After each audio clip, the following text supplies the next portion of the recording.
So remember when we looked at standing waves on a string, we had these points called nodes, which were when the displacement was always 0 at those points, and we had the antinodes, where the displacement reached a maximum.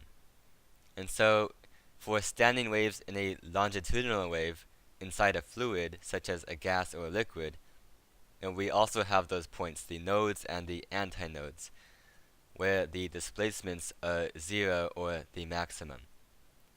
But we can also look at standing waves in fluids in terms of pressure variations.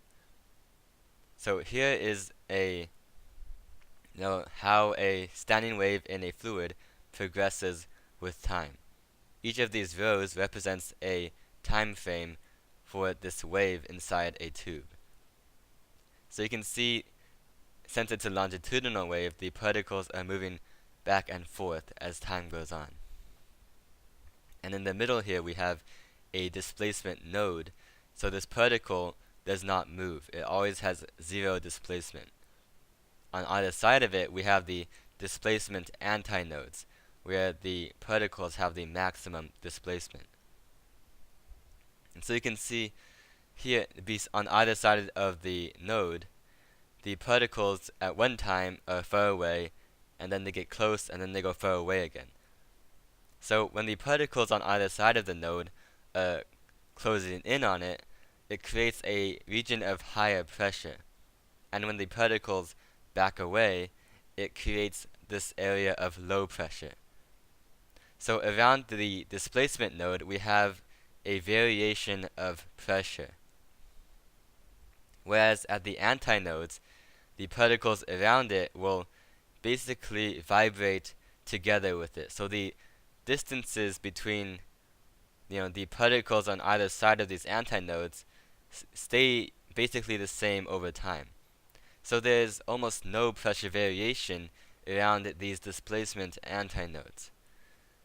So now we can name the pressure nodes and pressure antinodes, which, the pressure node is when the pressure varies very little, and the pressure antinode is when the pressure fluctuates at a maximum. So as you can see, at the displacement node, we have a pressure antinode. The pressure fluctuates a lot here. Again, because of the particles are constantly moving closer and then away from it. Whereas at the displacement antinodes, these are the pressure nodes. The pressure does not vary around here. So if we have a pipe and we have a standing wave in the pipe, the end of a pipe can either be closed or open. So the closed end of a pipe must be a displacement node, because the particle, if the pipe has a closed end, it can't move, obviously, because there's a wall there. So since it's a displacement node, it also must be a pressure antinode. Whereas an open end of a pipe, it's a displacement antinode and a pressure node. It's a pressure node because it's open to the surrounding atmosphere, and the atmospheric pressure is basically constant, so the pressure cannot vary at an open end of a pipe. So now we can come up with formulas for the harmonic frequencies in a standing wave in a pipe. So an open pipe, which has two open ends, remember at the open ends, they must be a displacement antinode. And since antinodes are always 1/2 of a wavelength apart, the smallest possible length of this pipe is 1/2 of a wavelength. And then all the other possible lengths of the pipe are integer multiples of 1/2 of the wavelength. That makes sure that both ends of the pipe can exactly be a displacement antinode, or in other words, a pressure node. So remember, this is the same case as for standing waves on a string. So the formula turns out to be the same. The harmonic frequencies of standing waves in an open pipe are given by the wave speed divided by 2 times the length of the pipe. And then, the fundamental frequency is when n equals 1, and n can equal any integer. And again, beyond the fundamental frequencies, we call those the overtones. So in a stopped pipe, that has one open end and one closed end.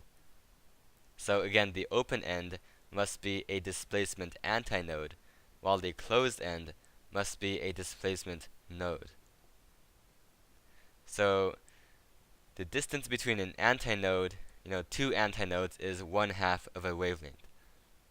So that means the distance between an antinode and a node is 1/4 of a wavelength. So the shortest possible length of this pipe is 1/4 of a wavelength. Now, say we have, after 1/4 of the wavelength, the next node will occur 1/2 wavelength later. Again, since nodes are 1/2 of a wavelength apart. So the next node occurs at 3/4 of a wavelength, and then 5/4, and so on. So the formula for the harmonic frequencies in a stopped pipe, one open and one closed end, is different. We have the wave speed over 4 times the pipe length. And the n here can only be odd integers.